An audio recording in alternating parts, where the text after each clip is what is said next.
Oke, halo semuanya, balik lagi di channel Abadi Basudara ya teman-teman. Jadi sebelum mulai seperti biasa, kita absen dulu.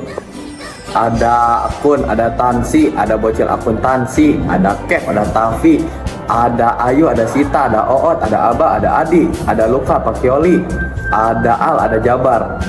Oke, jadi di video kali ini teman-teman kita akan menamatkan game akuntansi simulator. Langsung aja guys, kita mulai.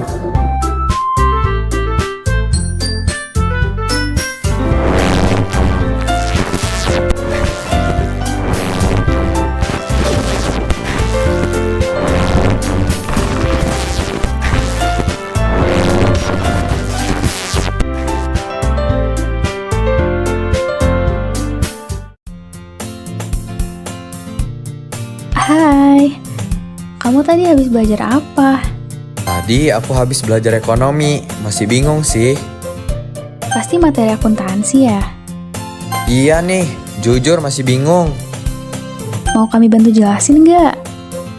Boleh. Sebelumnya, apa sih yang kamu tahu tentang akuntansi? Nggak tahu. Ya ampun, gimana sih? Hehehehe. Jadi, akuntansi konvensional adalah proses pencatatan sampai dengan pembuatan laporan yang cenderung menggunakan logika atau rasionalisme. Isinya tuh ada peristiwa dan transaksi ekonomi, pengukuran sumber daya dalam hal aset dan kewajiban, dan metode untuk mengkomunikasikan seluruh informasi tersebut pakai laporan keuangan. Walah, jadi gitu ya? Ya, bisa dibilang sih ya. Akuntansi konvensional pakai sistem yang sangat mementingkan para pemilik modal atau biasa disebut sebagai para kapitalis. Oke, sip, bagus. Apalah beliau ini, ngerti gak? Iya ngerti kok. Oh iya, Abadi. Nambahin dari definisi yang udah dijelasin sama Kev, ada konsep akuntansi juga loh, yang kalau dalam menyiapkan laporan keuangan, harus ada pedoman yang diikutinya. Oh alah, harus ada pedomannya toh. Iya, Abadi. Nah, konsep akuntansi itu tuh berasal dari asumsi dasar yang dijelaskan oleh Intermediate Accounting oleh Smith and Skousen pada 1984. Kalau gitu, konsepnya ada apa aja ya? Sebenarnya ada banyak banget sih, mau dikasih tahu semua. Mau dong. Nah, aku kasih tahu beberapa aja ya. Jadi, yang pertama itu, sebuah perusahaan dipandang sebagai satu kesatuan ekonomi yang tidak sama dengan kepemilikan unit usaha lainnya. Kemudian, klasifikasi aset adalah sebagai modal tetap atau aset tetap dan modal lancar atau aset lancar. Lalu, dasar pencatatan transaksi dari akuntansi itu adalah jumlah uang atau nilai moneter dari akuntansi yang ditukarkan saat transaksi. Akuntansi juga menerapkan prinsip keuntungan secara universal yang mencakup laba dagang, modal pokok, transaksi, dan juga uang dari berbagai sumber.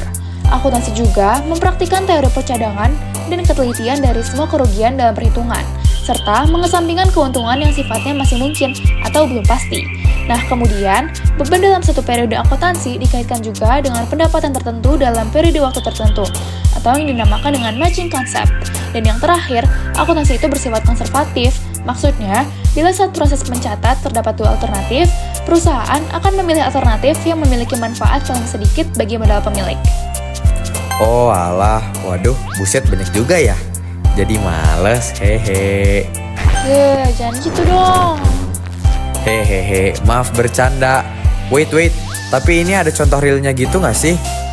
Ada dong. Akuntansi konvensional itu biasanya merupakan proses pencatatan serta perhitungan yang diterapkan pada perusahaan-perusahaan swasta, rumah sakit, rumah makan, atau restoran dalam skala besar. Jadi mereka-mereka ini yang pakai sistem akuntansi begitu. Oke.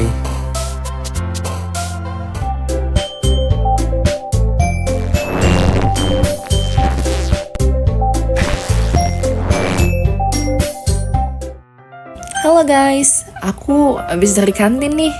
Lagi pada ngomongin apa sih? Akuntansi, Dre. Kamu tahu nggak sih yang namanya Luka itu? Oh, Luca Pacioli. Nah, iya. Itu siapa dah? Itu loh, Bapak Akuntansi Dunia. Jadi, Luca Pacioli itu seorang matematikawan yang hidup pada abad ke-15. Emang dia lahir di mana tuh? Beliau lahir pada tahun 1946 di Borgo San Sepolcro, Tuscany, Italia. Ya, kalau nama lengkap sih, tanya Google aja ya. Fra Luca Bartolomeo de Pacioli. Terima kasih Google. Kenapa dia bisa disebut Bapak Akuntansi Dunia? Jadi, Luca Pacioli disebut Bapak Akuntansi Dunia karena dia mempopulerkan sistem pembukuan dagang atau yang biasa dikenal dengan sistem akuntansi double entry. Widih, mantap. Ilmu baru nih. Iya dong, makanya yuk sering-sering belajar ekonomi. Siapa tahu jadi akuntan generasi emas selanjutnya, ya nggak? Jadi kesimpulannya adalah akuntansi konvensional adalah proses pencatatan laporan yang menggunakan logika atau rasionalisme ekonomi.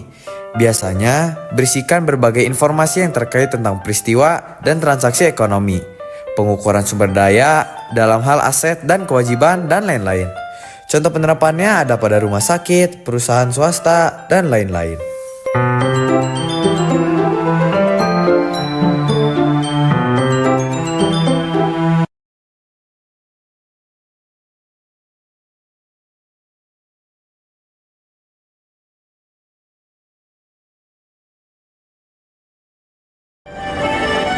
Akhirnya teman-teman, kita menamatkan game akuntansi simulator.